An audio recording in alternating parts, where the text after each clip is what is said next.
The sharing of biased and false news has become all too common on social media. More alarming, some media outlets publish things that simply aren't true without checking facts first. Unfortunately, some members of the media use their platforms to push their own personal bias and agenda to control exactly what people think. And this is extremely dangerous to our democracy.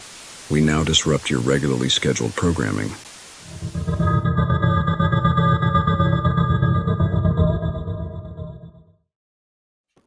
Greetings, fellow wanderers. I'm Fred, and this is Jay, and we are your hosts for Wander Beyond, exploring the unseen, understanding the unsaid.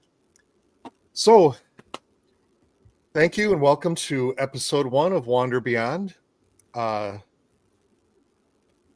do you want to talk a little bit about what Wander Beyond is and what we're doing here? Yeah. So the goal of our podcast is really just to kind of expand our awareness of things and kind of understand that we're all, we're fed propaganda from birth through our whole life. And it's trying to break through that programming and the propaganda and just see things differently, get a bigger scope of awareness. Yep. And it's not even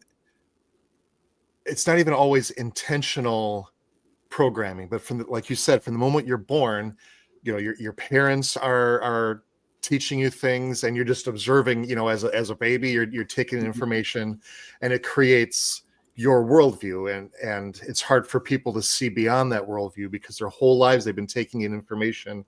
And I think there's a bit of confirmation bias where you don't want to take in information that you're not comfortable with. That's exactly it. Yep. Right. And so we want to get people to sort of get to the edge of that bubble and poke their head outside that bubble and see other things and realize that there's more than what we think that there is. Just like the picture behind me. Exactly. And what is that again? It's called the Flammarion. It's a very it's a famous piece of art. Okay. All right. Well, that's sort of what Wander Beyond is about. We're going to talk about a ton of different topics. All topics are on the table. We're willing to discuss everything.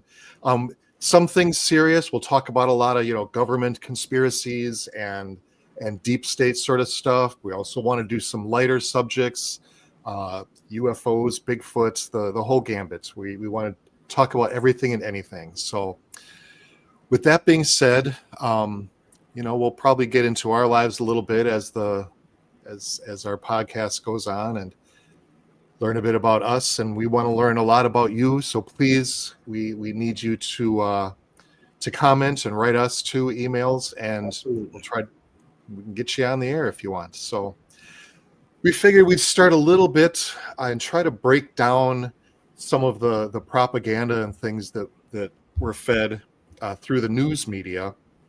Because really, that's the biggest one right now, and just because so many people form their opinions based on what they see, either on the news or Facebook, or however people are getting their news, the radio or whatever.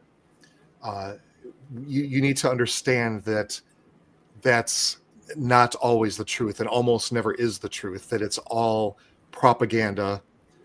If more than one TV station saying the same thing, then it's not really a news story. At that point, it's just propaganda. They have an idea that they're trying to get out to you, and exactly it. Yeah. Yep. And it's not even just about what they're telling you. I think the bigger part of it is what they choose not to tell you. That they can ignore everything else and just give you one idea and just pound it until everybody thinks that that's the only idea. So we thought we'd talk about that a little bit. Jay, where do you want me to start with that? Well, I know we have a couple of clips lined up that we're going to show everybody. And these are sort of examples of what the media does and how they do it. It's about their presentation, how they present the propaganda, and it's a lot of things beneath the surface that you wouldn't normally notice unless it's pointed out, or unless you really know what you're looking for. Sure. So once you become aware of these tactics and tricks and everything, and you really start to to look for them. You see it all the time, all over the place. Yeah. So it's important to know what you're looking at. Yes. And how this all works. And once you start to pay attention to it, it's amazing how much of it is really going on, and it's hard to watch the news.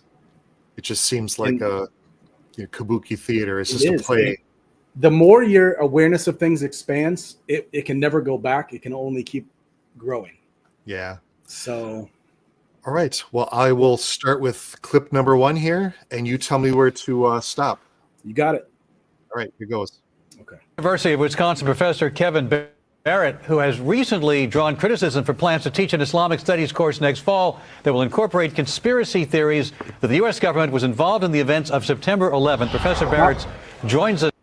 Okay, so already he's presenting, we haven't even seen anything yet, and he's already presented the ideas as a conspiracy theory to the public. Right. So we don't even know exactly yet, if we're the public watching this, what it is we're getting into, and already you've been told that the following content is a conspiracy theory. Yep. I mean, look at him. He looks like he's crazy. Right. Yeah. Just look at him. It's obvious. He's just a conspiracy nut. Right. Okay. Here goes. Okay. Now, Professor, can you give us the context within which you teach this?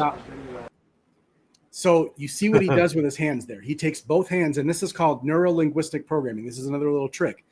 So it's not just about things they say, it's about how they present them. And a lot of this is subconscious. So you'll see he takes both of his hands and he moves them all the way over his left shoulder.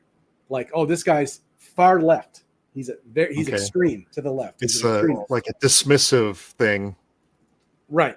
So like this is obviously Fox is a right-wing network. I think we all know that, and that there's no judgment in that on either way.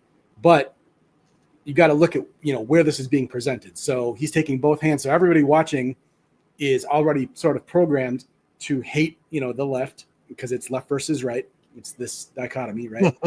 So all these so when you take your hands and go all the way to the left, this extreme left, and we know anybody in the extreme left is a crazy nut job. So right.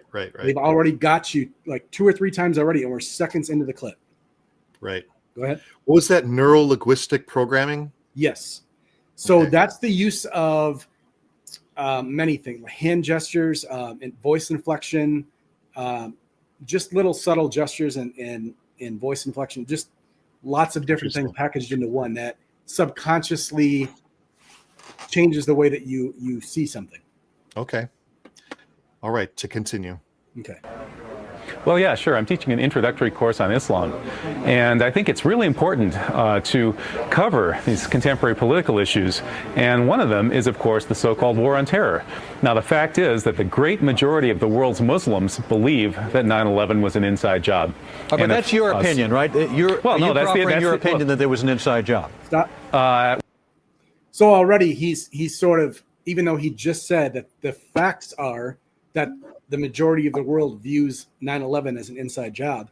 Right. He immediately was, no, that's just your opinion, right? And he just kept saying that. Like, that's not, So he's already like, these aren't facts. These aren't. He's leading you in a direction already. Right. Mm-hmm. Okay, go ahead. Well, after studying the evidence pretty intensively for 2.5 years, I am convinced that 9/11 was, in fact, an inside job. And are students required to regurgitate that in some way in order to do well in your class? That's ridiculous. So, of course, that one's obvious. Students aren't required to, and you notice he used the word regurgitate. Yep. Another negative connotation. Right. And, that's obviously students aren't required to regurgitate anything. And just using the word regurgitate, tells you subconsciously, oh, you're feeding them propaganda. And are they required to regurgitate? I mean, come on. It's, right. That's just a stupid thing to say. Right. But and again, like you said, even the word regurgitate, it insinuates that you're being force-fed something that you don't want, that your body's rejecting. It's a rhetorical question, and it's a shitty tactic. No, I'm not interested in making students regurgitate anything. I'm interested in training people how to use critical thinking skills to look at the evidence in any area and come to their own conclusions. Is this a required class? Be able to do that. No, it's not. So this is basically an elective class. How much of the time is spent focusing on who caused 9/11? Only about 1 week. We're looking at the war on terror for 1 week, and in fact, it's not focusing on who caused it. It's looking at the main interpretations of 9/11. And there are really several different ways of looking at 9/11, and one of them, of course, is the standard American story of the war on terror that changed everything. It set us at war. It rolled back our civil liberties. It doubled our military budget. All those things have been planned before 9/11. Every one of those things was put in place before 9/11. Do you objectively put forth that view as well as the view of how you perceive Muslims viewing us? Are they presented in a fair and balanced manner?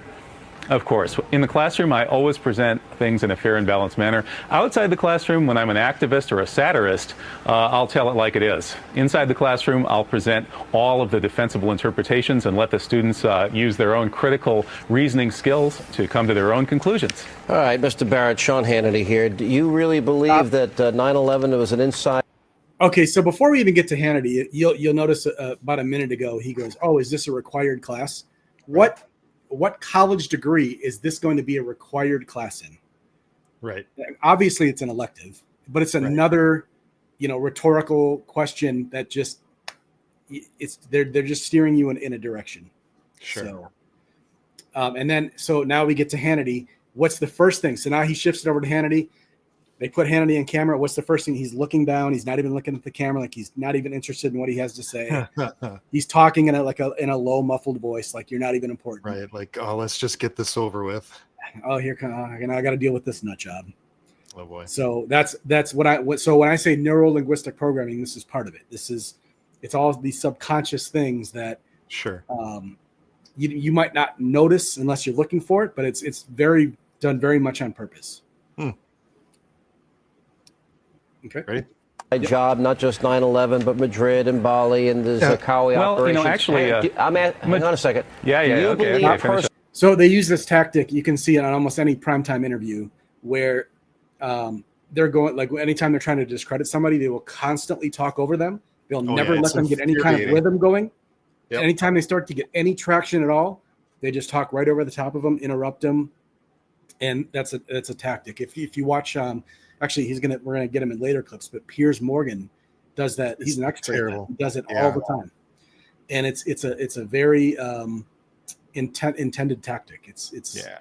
You're gonna see that several times here. Now, go ahead and take a look at his hand right now, and I'm gonna show you a slide here. So, when you look at Fox News, right? Exactly.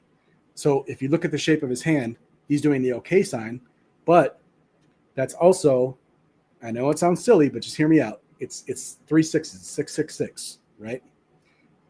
So you can see it there, 666. Right. Now, if you look at Fox News, if you know what gematria is, it's the art of converting letters to numbers. So if you look at the alphabet, A is 1, B is 2, C is 3 in one of the versions of gematria. But if you look at Fox, and I'm going to have you pull that slide up, Fox in gematria is 666. So if you can pull that slide up for me. So F is the sixth letter of the alphabet. O is 15. 1 plus 5 is 6. X is 24. 2 plus 4 is 6. So Fox is 666. So this is intentional, you're saying? Absolutely. And so what is your point? What's the 666 thing? I don't exactly. Now, obviously, we all know 666 is the number of the Antichrist. Mm-hmm. How it's used in contexts like this, I don't exactly know. I just know that I'm aware of it. Okay. And you'll see them, and you'll see this a lot when they're interrupting and all these news clips and stuff. They will do that a lot. Okay. And it's just something to know.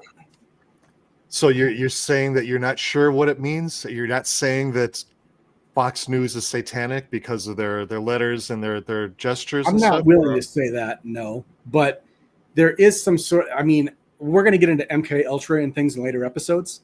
Oh, yeah. And I believe it's something that's tied to that. Okay. It plants something in your subconscious mind somehow. Interesting. All right, let me put this other one back up. Okay. That these are inside jobs, yes or no? It's not quite that simple. I do know, I don't believe, I know that 9/11 was an inside job. Professor Stephen Jones has found residue of thermate on the steel samples from the World Trade Center.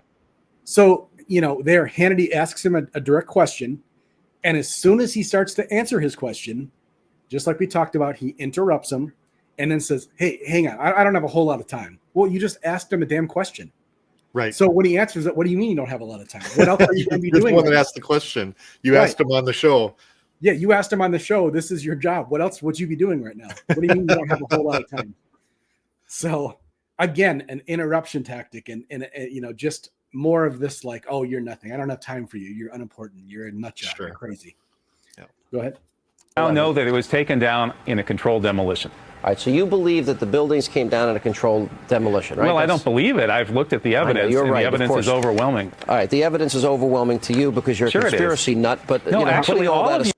So obviously, that one's pretty. Yeah, I don't even think I need to say anything there.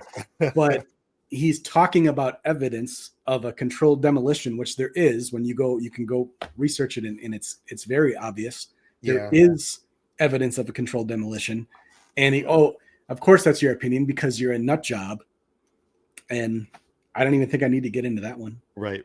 As a side note, I took notes here. I think that we need to do an episode where we really pick apart a lot of that evidence. Oh, absolutely. We can do that. And show things from both sides. But I think a lot of the evidence that's there has not been allowed to be shown to most people. Agree. So again, that's the lie by omission sort of thing. They have their one narrative and they don't show you any of the evidence that shows the other side of the narrative. Of course not. So I'll continue, but it falls in line with what we're talking about here, the manipulation, propaganda. All right, I'll continue. Okay. I ask your viewers to take a look at this evidence for themselves. They can go to st911.org. That's Scholars for 9/11 Truth. Take a look. Take a look at the demolitions. I know you think Morgan Reynolds, the former Bush administration official, says that. So here again, he's telling you where you can go and look into this for yourself. And as he's trying to say it, he's getting constantly interrupted. It's getting knocked down. Yep. Talking right over the top of him. We don't actually want you to go look at that. So let me just interrupt you. And then, of course you think you're the smartest person in the world. This guy's trying to tell you where to go to look at evidence. Yeah. Of course you think you're the smartest guy in the world. I mean, yeah. Yep. All right. Okay. The Bush administration blew the World Trade Center to kingdom come. That's a direct quote from a member of the Bush administration itself. I know. Blew and there the were World people Trade that Center said that to kingdom the come. Jews were told to leave. Well, we've heard a lot of these sick, bizarre theories. That's and I not don't the believe same any thing. of them. But you're allowed to believe what you want. But that's not what's at hand here. The issue is whether. So he says that's what you're allowed to believe. First of all, he brings in other theories that this guy's never talked about. So he's making straw man arguments. He's right, exactly, trying to connect him to all these other theories and making it all one big idea. Right. So they're planting seeds for you subconsciously.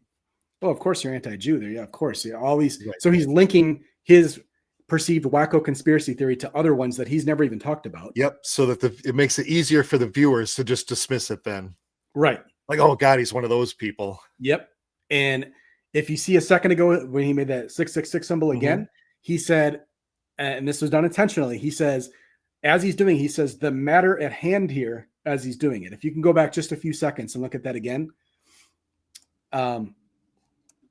This is what I know. And there were people that said that the Jews were told to leave. Well, we've heard a lot of these sick, bizarre theories. And I don't believe any of them. But you're allowed to believe what you want. But that's not what's at hand here. The issue is whether or not you, with your bizarre theories, are the best. I think you have the bizarre theory. You think it was 19 guys with box cutters led by a guy on dialysis in a cave in Afghanistan? So you, with your bizarre theories, I don't think you're the most competent person to do this job. So all he's talked about is how he's teaching people how to critically think for themselves. Yeah. And that means he has bizarre theories and he's a nut job and he's a wacko. And then he does this thing. And again, this goes back to neurolinguistic programming and so subconsciously when he's doing this, look at this nut job with the small penis. He's irrelevant. I see. He's just a little man. He's look at how I froze the frame right now. Look at Handy's face. Like, oh, come on, this guy. We got to keep talking to this guy, this wacko nut job with the small penis. Yep. With the small dick energy. Exactly. So this is all just subconscious forms of propaganda. It's attacking you subconsciously, and you're not even aware of it. Sure. Go ahead. I understand. That's ridiculous. Yeah. I mean, that's the craziest conspiracy theory of all of them. Mm-hmm.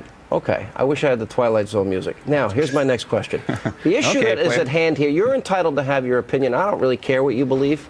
But if we're talking about a captive group of students in a classroom, the question we've got to captive. Hang on a second. Well, they're sitting in your classroom, and you have a position of authority. I'm wondering. The question is whether or not you're the most competent to teach them, and most people think you're enough.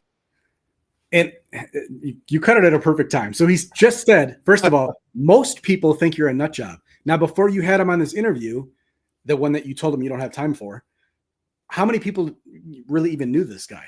So he's saying most people think you're a nut job. Well, first of all, how in the hell would you know that? Right. Yeah. There wasn't a survey sent out to everybody. Right. And he's saying, I don't think that you're, the most competent person to be teaching this class. And then he talks to him as if he's holding these students hostage. Right. Like he's just grabbing them by the neck and just shoving it down their throat. Are they required to regurgitate that? I mean, sure. It's just one after another. And this is only a 30-second clip. And look at how many times we've had to stop and look at these things. Yeah. So to people that aren't aware of these things, it's just constant bombardment. And they're going to bring on everyone they want. They only bring people on these shows to discredit them and do this to them. Yeah. And again, what did he just say? You can just go back a couple seconds and replay, but at the very end here, he's saying, in a classroom, the question we've got to captive. Hang on a second. Well, they're sitting in your classroom, and you have a position of authority. I'm wondering. The question is whether or not you're the most competent to teach them, and most people think you're a nut. Most people think your views are not even worth listening to. We just had a poll here in Madison, and we found that 90% of the respondents at Channel 3000 poll said that I should be allowed to teach. Only 10% said I shouldn't. That's the question. And 60%, I don't think what your views are. agreed with me about the questions I'm raising about 9/11. 60% of the respondents. I think you're in the minority. Right to speak. I don't think this is the proper forum, though, for people that hold extremist views like yourself. No, you guys are extreme. I don't think this is the forum for people who hold extremist views like yourself. Yep. Again, you brought them on your damn show. So this, and this, yep. And this, and it's always these, all those little hand gestures are there for a reason. Sure. And again, calling him, a conspiracy nut, just over and over, interrupting him constantly. Go ahead. Fox News is the biggest bunch of extremists on the planet. But reasonable people see you as an extremist, and I don't think you're the most appropriate guy to teach that class. My guess is, I don't think you're the most appropriate guy to be on the airwaves spewing your venom throughout this country. I think you guys should be taken off the airwaves because you are the guys who we don't want to silence anybody. You teach and we'll do anything. Yeah, they don't want to silence anybody. So, yeah. And yeah. There you go. All right. So that's how they do it. That's crazy. Yeah. That clip, like you said, is 4 minutes. And we probably spent about 20 minutes picking it apart. Right. Because there was so much to see. All right. Well, the next one you have is the first Andrew Tate clip. Okay. And again, it's not so, I'm not promoting Andrew Tate or anything. I'm just showing you how they do this live in the air. This is, right. That's all. Okay. You'll see this. The more you see these things and we point them out, the more you're going to see it as you watch the news or anything else. We should be paying attention to the modern news, the current news stories, and pick some of these and have other episodes where we show a lot more of this so that 100%. We're seeing subjects that are current in the news and be like, look, this is what you're seeing. Right. So we should try to do a lot of that. And if you guys see the clips that would be really good for us to do that, go ahead and send them to us too.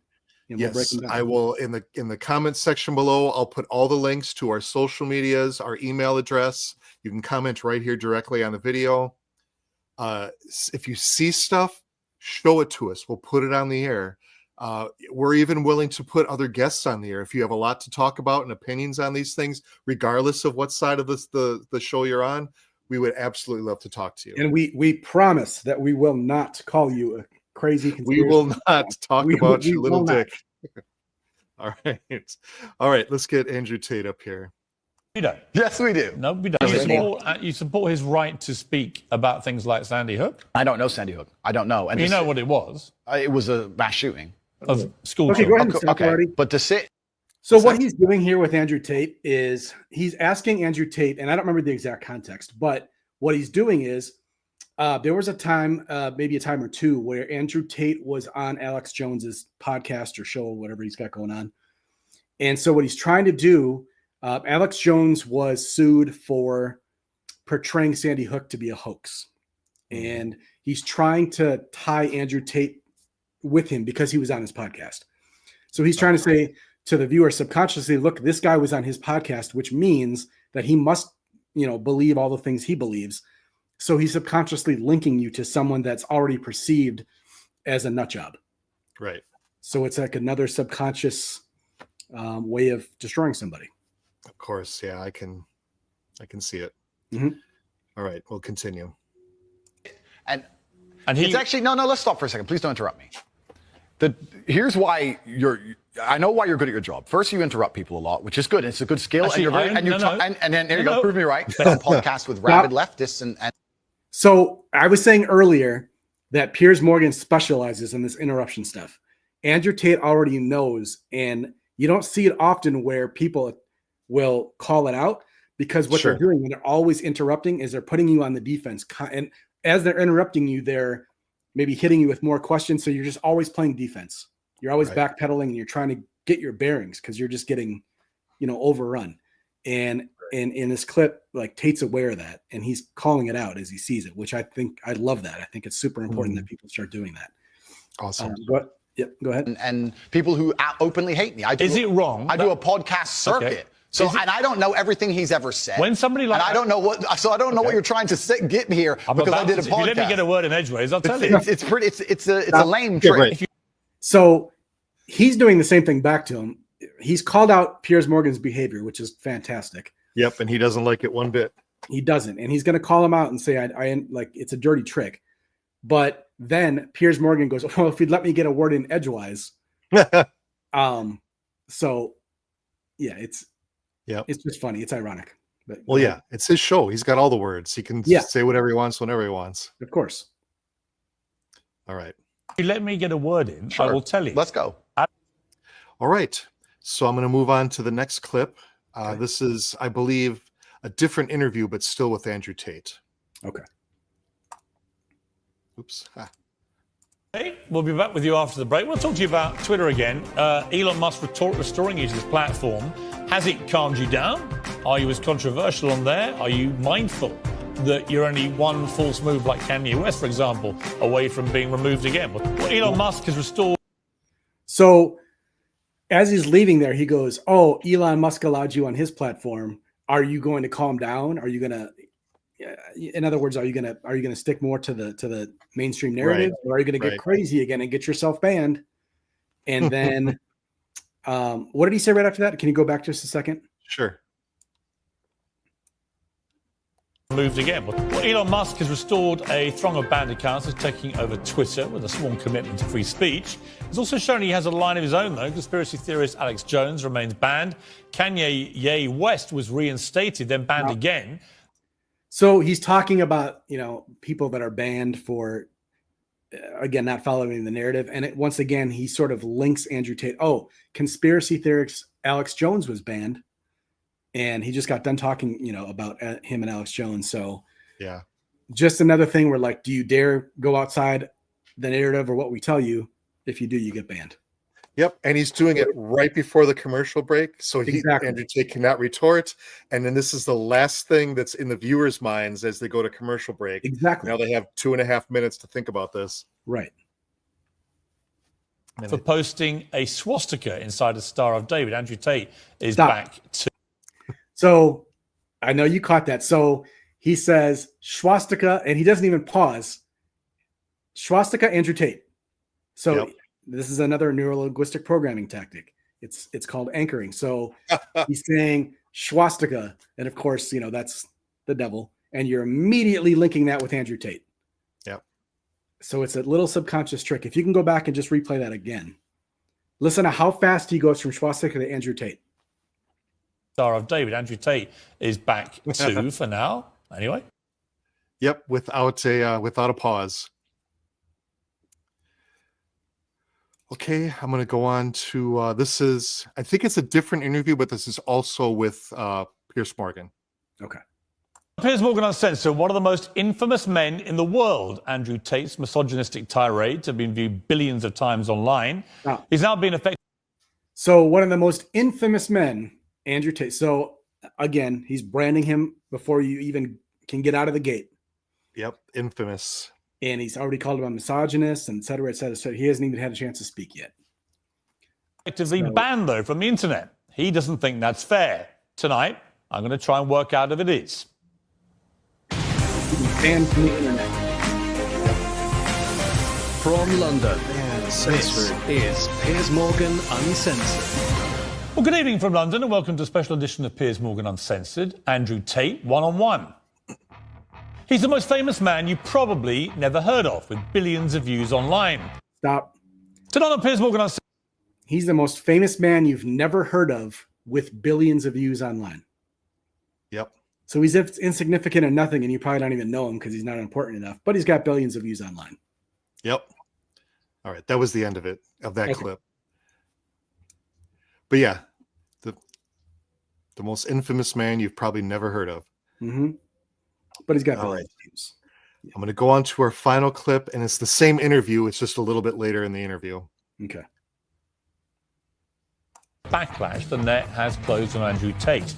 While millions still share his videos, he's effectively banned from the web. Booted off Facebook, YouTube, Instagram, Twitter, and TikTok. To his fans, he's a misunderstood satirist and the victim of big tech censorship. To many others, he's a malicious misogynist. Tonight, I'll try and get to the truth. Well, some of the opinions Andrew Tate shares in his videos are undeniably deeply offensive. We're going to show you some of them on this show. I think you should see them for yourself, not simply hear what he says about them or what other people say about them. Tens of millions of people across the world follow Andrew Tate, and with a big following comes a big responsibility, as well as a public interest in holding his views to account. If outrageous opinions are read aloud, they can be challenged and exposed for what they are. If they're silenced, the person holding these views can become a martyr. Okay, so there he's just saying like, oh, look, anything that we don't feed you, anything outside the narrative that could be considered dangerous, that could be viewed by millions of people. So they don't want anybody that has this kind of influence that reaches that many people. They need to control what they're saying. They want them following a certain narrative, a certain script. And if they go away from that, it becomes dangerous. Yeah. So that's why they bring these people on these shows, and they steer you, and they bring them on to discredit them, just like that 9/11 guy. Yep. By the time they're gone, they're chewed up and spit out, and they change everybody's perception, the public's perception about him. Yeah. Yeah. Yeah. I was going to bring up, there's some, I was going to talk about some of the other news stuff. There's that stuff you just showed, that real subtle hand gestures and things. There's some pretty famous clips, news clips of during like Hurricane Katrina. I'm trying to remember the guy's name, CNN reporter, but the news story, they were showing all the devastation and the wind and everything behind, and he's like almost chest deep in the water with another woman who is on the scene, and he's talking about how horrible it is. Mm-hmm. And then there was a video leaked online that showed the same news clip of someone behind the news crews videotaping the whole thing. And there's people in the background walking, and the water's barely above the bottoms of their shoes. Oh. But he got down inside this little hole and kneeled down onto his knees so that the water came up high. And then they rolled the cameras and they showed the whole scene. That there's another famous one where There's the reporter, a live reporter, and he's fighting the wind of the hurricane, and he's wearing the raincoat, and he's like standing all sideways against the wind to keep from getting pulled over and then being blown over. And while they're filming that, there's like a couple that just casually walks in the background and their hair's not even blowing or whatever, stuff like that. There's an image, you can pull it up on the web. It was in the UK. There was a news story. It was just a weather report. And they showed the map of the UK in the background, and it was summertime. It was warm, so it's like 87 degrees or whatever it was in Celsius. Mm-hmm. They were warm temperatures, and they showed the same reporter doing a news story like 2 or 3 years later, and the temperatures were either the same or actually slightly cooler. But now the map they showed, it was all red, and wherever the temperatures were, they had little flames behind the temperatures. And this summer's a scorcher, and global warming and the whole bit, and this storm season's going to be out of control, when nothing had changed. In fact, the temperatures had gotten cooler over that course of time, but the way that it was presented was like that. And it's all in the presentation and the yes, exactly. And to the casual viewer, you would never know any different. That's right. You wouldn't know any different. It's amazing, and you need to start being more critical of where you're getting your news. And anything in the mainstream media, Fox News, CNN, whatever, there's very few mainstream news that you can go to that isn't biased, whether it's conservative, whether it's liberal. It's all a big game. It's all a game of left versus right. Yep, meant to separate us and to keep us fighting with each other. Cowboys and Indians. It's two wings of the same plane. Yep. And look at our introduction clip. Yeah. Right? I mean, how eye-opening is that? Yep. Every network in America is how can 40, 50 different stations not even just saying the same words, which is of course crazy in of itself, but actually the cadence and everything of all of them are the same. It's bizarre. Right. And that just doesn't happen organically. They had to get that information from somewhere. Mm-hmm. They had to be fed. Someone had to give them that paper, that thumb drive. This is what you're going to report, word for word. Don't stray from this. Even the voice inflection, the cadence, everything was just exact. And the phrasing and the terms that they use. Mm-hmm. A danger to our democracy. Everybody's told, use that as much as you can. Yep. And for every single news station on all sides to be saying the exact same thing. It's all a game. It's all theater. You don't want to be a terrorist, Stu. That's right. That's right. All right. Well, I think that's pretty good. So yeah, this is a little bit of what you can expect from Wander Beyond. And we have some really, really fun episodes lined up coming up. We have some guests that we're going to try to get on, which I think everybody's going to be very interested in seeing. And like Jay was saying before, we really need your input, fellow wanderers. We would love to hear from you. We want to hear opinions. We'd be happy to put up your opinions on the show. Yes. And if you have a lot to say, let's get you on the show. Let's have a conversation. I think that's great. Absolutely. We'd love to have some guests on here. Send us your clips, send us your ideas, everything. We want to hear from ideas. You guys. What do you want us to talk about? Anything. Mm-hmm. We're going to cover so many really cool topics. I mean, we're going to be covering everything. Yep. So some of them are going to come from left field, but it's great. But we want to talk about sort of the nature of whatever this is, a universe, a realm, a simulation, whatever this is. We're just kind of sort of trying to get to the bottom of it. Yeah. So anything goes. Yep. We're going to be talking about some neat things. Explore the unseen and understand the unsaid. That's right. All right. Until next time, fellow wanderers, thanks again for tuning in to our premiere episode of Wander Beyond. And we will see you next time. Next time.